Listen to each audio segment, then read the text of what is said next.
Buenos días, hermanos. Estoy lejos, trabajando, de verdad trabajando. Ocupado en reuniones que duran desde las 7 de la mañana hasta las 10 de la noche. Ustedes dirían, ¿de qué se habla tanto? A veces ni uno mismo lo sabe. Pero extrañándolos, extrañando a mi familia y a ustedes, quería compartir algo de lo que se habló la semana pasada, el fin de semana pasado, ya que varios de ustedes no estuvieron y lo quiero hacer rapidito, lo más rápido posible, porque luego viene la enseñanza en sí del día de ahora. Pues yo les he compartido a ustedes de mis propias experiencias, de mi vida y mis retos de cuando recién era creyente. Y, y hay un verso que siempre me tocó al principio, en mis primeros años, donde dice, desháganse de su vieja naturaleza pecadora, en Efesios 4:22. Y yo me acuerdo cómo a mí me tocó el hecho de que el verso lo dice, lo manda y yo no necesariamente lo podía obedecer. Y en 2 de Timoteo 2, ahí por el 20, habla Pablo sobre en una casa de ricos, dice, hay instrumentos de honra e instrumentos de deshonra. E inmediatamente nos identifica a nosotros los hijos de Dios como esos, o somos instrumentos de honra o somos de deshonra. Estamos en la casa, pero estamos ahí, el dueño define. Según de lo que estamos hechos, así nos identifica si somos de honra o deshonra. Y luego viene en el Sermón del Monte y Jesús habla de todo ese montón de cosas bellas que nosotros podemos ser, deberíamos de ser, cómo deberíamos de tratar al prójimo, a nuestros hijos, a nuestras esposas, cómo deberíamos de sentir en nuestro corazón. Y a todos nos gusta el Sermón del Monte y al final Jesús dice, cualquiera que oye mis palabras, y todos las oímos, cualquiera que oye mis palabras y las pone en práctica. Y ahí donde fracasamos, porque no es necesariamente fácil.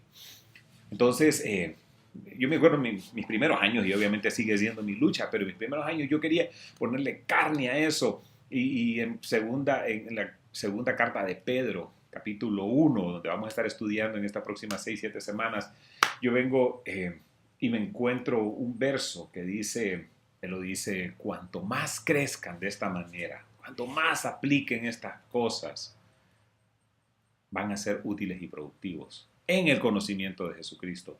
Útil y productivo. Ahí yo topo, yo quiero ser útil y productivo. Yo no quiero pasarme mi vida sentado en un sofá viendo televisión. Yo no quiero llegar al final de mi vida y ver que mis logros fueron físicos, porque los logros físicos, metálicos, dinero, casas, todo eso se destruye, todo eso eventualmente le meten un bulldozer y cae al suelo, eso no vale. Entonces empieza Pedro eh, hablando desde el capítulo 3 de las promesas y luego continúa a decir en segunda de Pedro 1:5, dice, en vista de todo esto, esfuércense al máximo por responder a las promesas de Dios complementando. Esfuércense al máximo, esfuércense al máximo. ¿Qué querrá decir con esfuércense? Ponerme a hacer fuerzas, ponerme a soñar, ponerme a no dormir, ponerme a leer, esfuércense al máximo.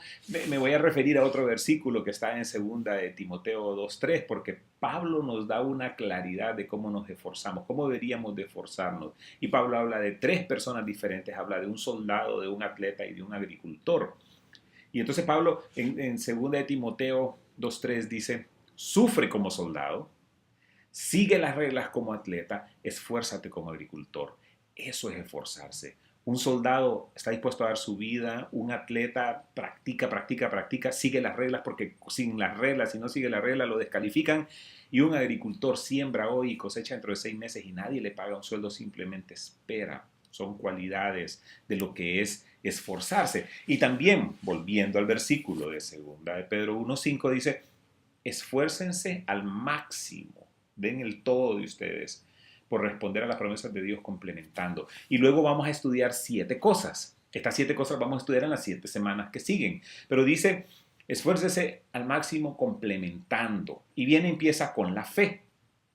Y dice, véanlo cómo lo dice, complementen su fe con abundante provisión de excelencia moral. Algunos de ustedes que usan las Biblias que hablan de vosotros y tenéis y coméis.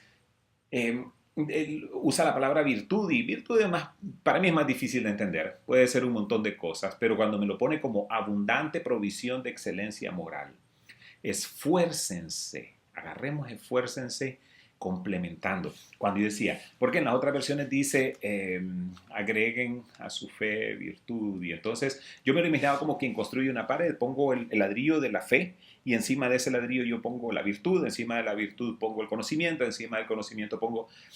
Y viendo el griego la nueva versión, la nueva traducción viviente a mí me da mucha, me aumenta la curiosidad porque usa palabras diferentes, entonces yo trato de entender qué es lo que había entendido antes. Y cuando dice complementando, no significa una cosa sobre otra, sino una cosa dentro de otra.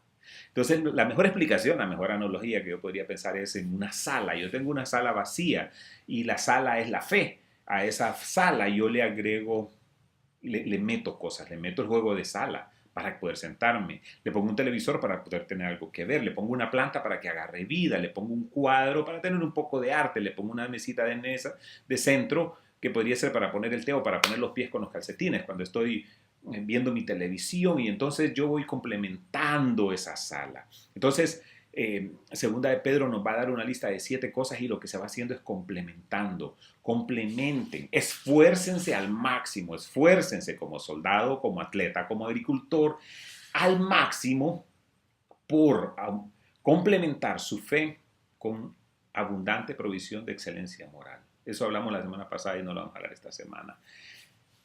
Esfuércense al máximo por complementar la abundante provisión de excelencia moral con conocimiento. Y hoy Carlos Martínez nos va a estar hablando de conocimiento, gracias Carlos.